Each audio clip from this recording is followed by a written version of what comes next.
Estimados uruguayos, desde la distancia, desde muchos miles de kilómetros de distancia, decidí después de 15 años dar mi mensaje y mi punto de vista sobre la situación uruguaya. Indudablemente mis videos, que este es mi primero, no tienden o tienen la idea de ser negativos, sino busca de diálogo y la discusión, una discusión profunda, respetuosa y con altura sobre la situación uruguaya.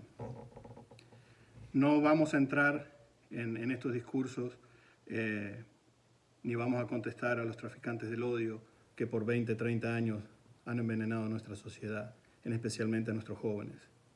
El Uruguay en este momento pasa por una de sus crisis más duras y tenemos generaciones, 15, 16 años, la última generación uruguaya que ha nacido bajo un sistema económico, social y político que no es de desarrollo, que no enseña crecimiento, que no ayuda a nuestra juventud a educarse como corresponde. Y hay una pérdida de valores en nuestra sociedad con respecto al respeto individual y a los derechos individuales. En los últimos meses he estado trabajando especialmente con gente perteneciente o que perteneció a la policía en la jerarquía y a nivel subalterno, en donde los derechos fundamentales de esos ciudadanos han sido violentados y violados sistemáticamente por el sistema político uruguayo en estos momentos. Lamentablemente, debo hacer una crítica a la oposición, que he enviado en reiteradas oportunidades cartas tratando de expresarles a ellos la preocupación enorme que sentimos, los que estamos afuera, y somos muchos, sobre la situación uruguaya. La disminución de las libertades individuales y su pilar, que es la libertad de expresión, ha sido violentada sistemáticamente en el Uruguay, en especial en los últimos 5 o 10 años. Pero buscamos el diálogo, un diálogo profundo, un diálogo maduro. Las teorías económicas y sociales que se han aplicado en el Uruguay en los últimos 15 años han fracasado. El aumento de la pobreza, el aumento del endeudamiento externo que se ha triplicado en los últimos 15 años, el aumento de la seguridad en las calles y de la delincuencia, la disminución de esas libertades individuales que hablé anteriormente, son claves para mostrarnos que no estamos en el camino correcto. Yo desde esta distancia, desde el desierto de Gila River en Arizona, uruguayo de nacimiento, nacionalizado norteamericano sí, sigo teniendo mi corazón en Uruguay. Hay mucha gente en Uruguay a la cual quiero y aprecio y me preocupa su futuro. También tengo un profundo e inmenso respeto a la carrera política y a lo que representó mi padre, el senador Luis Bernardo Pozzolo, en el Uruguay. Y no pretendo bajo ninguna circunstancia violentar o faltar el respeto a la posición política que tuvo mi padre, a la cual respeto, y lo vuelvo a decir, profundamente. Necesitamos en Uruguay un cambio sustancial, una sociedad que trabaje junta, una sociedad que no ultraje a unos pocos para el bienestar de otros. Una sociedad que entienda que cada peso que gasta el Estado uruguayo sale del bolsillo de ustedes. El Uruguay enfrenta un Estado extremadamente grande y el Estado es mantenido por ustedes. Cuando usted ve el porcentaje que se le quita en sus salarios, eso significa que ese dinero va para pagar no solo el tremendo Estado que tenemos, un Estado que tiene que ser reformado y reestructurado, porque esos impuestos tienen que bajar. Y no solo para el ciudadano común, sino para promover la inversión. Tenemos como uruguayos de una vez por todas entender que el crecimiento económico de un país no lo genera el Estado. La libertad no se genera a través del Estado. Nacemos individualmente libres y aunque seamos un bosque como sociedad, cada árbol es un árbol y cada árbol tiene su propia raíz. Basado en eso, entendemos de que el Uruguay debe promover la inversión y promover la inversión privada dentro del país y externa. Tenemos que salir de la caja en la que nos han metido en los últimos 15, 20 años. Tenemos que abrirnos al mundo y no entender que cada país que quiera negociar con nosotros quiere robarnos algo. Esa es la mentalidad equivocada en el Uruguay. En mi experiencia como empresario, como ejecutivo, como gerente, como analista de negocios, he podido dialogar, he podido interactuar con muchas compañías, con muchos dueños de compañías. He entendido el proceso empresarial en Estados Unidos y en el extranjero. Y sin esa apertura, el Uruguay nunca va a poder crecer. Sin crecimiento económico, podemos hacer planes hermosos sobre seguridad, sobre educación, pero sin el dinero, somos un auto sin motor y el dinero solamente lo genera la economía. Y construimos un auto con asientos y con vidrios, con ruedas, pero nos olvidamos del motor. El motor es la economía. El crecimiento económico no se basa en el Estado. Y la prueba es que el Estado es altamente ineficiente produciendo y generando riquezas. No vamos a penalizar la riqueza más. Yo creo que el Uruguay tiene que entender que cuando vemos a una persona triunfar, como aquí en Estados Unidos o como en países de Europa que también están en la economía de mercado, uno ve crecer a alguien y uno quiere estar cerca de esa persona y le desea lo mejor y quiere aprender de esa persona para poder crecer. Ese es el Uruguay del cual nosotros queremos ser parte. Aún a esta distancia, aún así, y respeto y estoy de acuerdo de los que estamos afuera, no deberíamos votar e incidir en cómo viven ustedes ahí. Por nacimiento y por sentimiento tenemos el derecho y la obligación de tratar desde afuera a ayudar. Hay millones de uruguayos en el exterior como yo que pueden aportar grandes cosas al Uruguay. Pero esas cosas se tienen que dar de que tenemos que entender de que el sistema socialista implementado en Uruguay no funciona ni ha funcionado en ningún país. Hasta los países más ricos de la región como Venezuela han colapsado bajo el sistema. No bajo las trampas, no bajo los bloqueos. Por años, hasta hace unos pocos meses, Venezuela vendía petróleo a Estados Unidos. Sin embargo, así, el sistema socialista colapsó. El sistema socialista es como agarrar su vehículo en marcha y tirarlo al río y pensar que el motor va a seguir funcionando bajo el agua. Eso es cómo funciona. Tenemos que entender también que los derechos individuales de cada uno de nosotros como ciudadanos representan obligación como ciudadanos, de mantenernos a nosotros mismos, de crecer como seres humanos, de madurar y ser productivos para esa sociedad. No esperar que el Estado o el vecino nos solucione los problemas. Así lo aprendí yo por 15, 16 años y llegué a Estados Unidos sin nada, absolutamente nada. Y empecé desde lo más bajo. Me acuerdo de mi padre en una cama de hospital, unas semanas antes que falleciera, y le comuniqué mi decisión de irme a Estados Unidos. Y me dijo, ¿y qué vas a hacer? ¿Vas a hacer un lavaplatos como tantos? ¿Un lavavasos como tantos? Y me quedó en la cabeza esas palabras de mi padre. Imaginen que mi primera llegada, en mi primera semana en Estados Unidos, me tocó de lavavaso. Y mientras lavaban esos vasos y esos platos por primera vez, entendí también de que mi padre tenía razón. Pero en una sociedad como esta, uno puede crecer y puede empezar de lavavaso, pero no se va a quedar de lavavaso. En 15 y 16 años he podido desarrollarme como individuo y eso ha llevado a que mi familia tenga un mejor pasar de que cuando llegué en el 2003. Y eso es lo que quiero de alguna forma expresarle al Uruguay. Con agravios y mentiras y haciendo hoyos en el pasado, no resolvemos los problemas de mañana. Los que estamos en contra de este sistema que divide y destruye, tenemos que unirnos y tenemos diferencias, pero esas diferencias tienen que ser dialogadas y tienen que ser de alguna forma dialogadas con altura. El Uruguay no puede seguir basado en el agravio y ser cómplices de una clase política que nos quiere distraer de la realidad de los problemas. Si seguimos buscando y haciendo pozos en el pasado desde hace 40, 50 años, se nos diluye el presente y el futuro de nuestros hijos y las generaciones que vienen. El Uruguay necesita de alguna forma, y vuelvo a repetir, reestructurar el Estado para disminuir el gasto, bajar los impuestos, poder desmonopolizar la energía. El Uruguay tiene el petróleo más caro en toda Latinoamérica. Y no es basado en un costo productivo, es basado en que produce en una forma ineficiente, y a eso se le suman los gravámenes que se le agrega al combustible, que es otro de las formas y otro de los procesos que este Estado caníbal tiene para despojarlo a usted de sus ganancias. Tenemos que entender de que el economista, de que el empresario, de que el libre pensador, todos juntos no son su enemigo.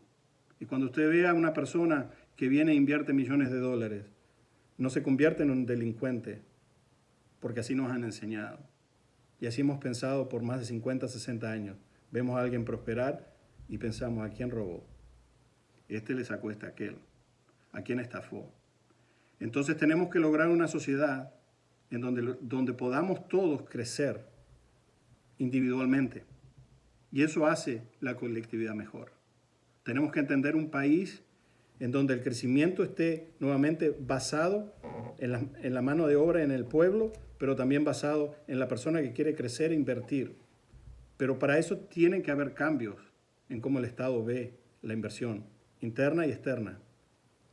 Impuestos altos, un Estado tremendo, por lo cual no se pueden bajar los impuestos por la razón de que los gastos del impuesto tienen que ser cubiertos. Yo escucho a veces la generación de empleo que supone y plantea el Frente Amplio y habla de miles, de cientos de miles de puestos creados. Un puesto de trabajo creado en el Estado es un gasto generado que usted y yo tendremos que pagar. Entonces tenemos que entender que los reales puestos de trabajo en la economía son los del sector privado. Y tenemos que perder ese miedo de que nos van a robar. Si viene un empresario extranjero a invertir en el Uruguay, tenemos que poder pensar cómo haremos para que él reinvierta sus ganancias, su tasa de recapitalización sea reinvertida en nuestro país. Siempre cuento una historia aquí en Estados Unidos, de la cual fui parte, y tuve el honor de poder trabajar en 2 ocasiones en Toyota, Estados Unidos, en Kentucky. Toyota Japón tiene su segunda planta más grande. Cuando el auto japonés se insertó en el mercado americano y empezó a competir drásticamente con la producción doméstica de carros en Estados Unidos, el gobierno americano tenía 2 opciones: crear una barrera arancelaria para que ese carro saliera más caro y no compitiera con los autos, o unirse a Toyota Japón y plantearle la inversión en Estados Unidos. Toyota Japón, junto a la sociedad americana, decidieron de una forma u otra invertir en Kentucky y tener la planta más grande después de la japonesa. La segunda planta más grande del mundo de Toyota está en Georgetown, Kentucky. Eso generó no solamente 3.000 a 4.000 puestos de trabajo, generó también de que Toyota se involucró en la sociedad y reinvierte parte de sus ganancias y dona a escuelas y a la parte vial. Generó crecimiento periférico, las compañías y las fábricas de parabrisas, de cubiertas, de llantas, de techos solares, de asientos, se agruparon alrededor de Toyota en Georgetown, Kentucky. No solamente eso, los restaurantes, los hoteles, las compañías que hacen ropa para trabajadores, lentes de seguridad, cascos de seguridad, las compañías que mantienen los robots que trabajan en Toyota. Por esa razón, les digo desde esta distancia enorme y con un profundo respeto y con la humildad que cabe, especialmente por estar en la distancia, de que necesitamos replantear la sociedad uruguaya. No podemos seguir siendo víctimas de las mentiras del sistema político, y no solo del sistema político que tenemos en el gobierno. Una oposición raquítica y lánguida, que se sientan, y yo he recibido muchos mensajes en donde he planteado mis quejas en forma respetuosa con respecto a situaciones que pasan en el Uruguay, y la respuesta ha sido: bueno, nosotros no hay nada que podamos hacer, ellos tienen la mayoría. Y en el mundo real, si a mí una compañía me contrata para producir resultados a cargo en una posición ejecutiva o gerencial como he estado, los resultados tienen que ser medibles y hay una consecuencia si los resultados llegan o si no llegan. Y yo le digo a esos políticos que hoy dicen que no hay nada que puedan hacer, pero han estado prendidos de la teta por 20 años, que es tiempo que se vayan. Si no podemos producir los resultados para los cuales el pueblo, nuestro empleador, los pone en ese lugar, deben renunciar a sus cargos y darle lugar a gente que sí pueda hacerlo. Los partidos tradicionales en el Uruguay necesitan una renovación desde sus bases, una reorganización, un reentrenamiento y la generación de líderes jóvenes y nuevos que puedan traer al Uruguay nueva visión. Porque ya estamos en una situación en donde la languidez política es expresada a diario. Y solo se acuerdan de usted cuando llegan las elecciones. Y usted tiene que elegir cuál es el menos malo de sus candidatos. Creo y quiero que mi mensaje sea un mensaje de esperanza para ustedes. Sé que hay esperanza, pero el cambio arranca por nosotros, los que podemos incidir en el sistema político, cada uno de ustedes, en el único lugar donde el voto mío y el suyo, el del empresario y el del peón, el del productor y el del doctor, vale uno, es en las urnas. No elija el menos malo. Exija antes de las elecciones. Interactúe con su político local y con su político nacional y dígale sus inquietudes. Mida y lleve a sus políticos a la cuerda floja para que entiendan de que ya el pueblo uruguayo no puede soportar más esta situación. Situaciones económicas, políticas y sociales drásticas necesitan de una forma u otra medidas drásticas, no más medias tintas. Necesitamos de una forma u otra reinsertar el Uruguay en el mundo. Y esa tarea va a llevar mucho trabajo, no solo de la clase política, no solo de los economistas, de cada uno de ustedes. El compromiso uruguayo tiene que ser de que vamos a trabajar duros, todos juntos, el productor, el empresario, el peón, el empleado público, para hacer un Uruguay mejor para todos. Para que las generaciones que vengan no se queden en los 40, en los 30, en los 50, en los 60, hablando de qué bueno fue el Uruguay cuando ganamos en el 50 el campeonato del mundo. Tenemos que hablar de un futuro y de un presente. Y en el presente se labra el futuro. Este es un año crucial para que usted le haga llegar a sus políticos sus ideas, sus dolores y sus incertidumbres. Y que le haga entender a sus políticos de que no hay otra oportunidad. En el 2019, el Uruguay tiene que producir un cambio drástico para levantarse del lugar que está. Cada niño en Uruguay nace con $600.000 de deuda externa. Es como que usted en su casa le hiciera creer a su familia que todo funciona bien y tienen una vida opulenta y de lujo en una tarjeta de crédito.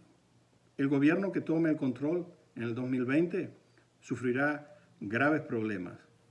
Primero de todo, la disminución del sector privado, que hay más de 200 fábricas que han cerrado en los últimos 10 años porque es imposible producir en el Uruguay.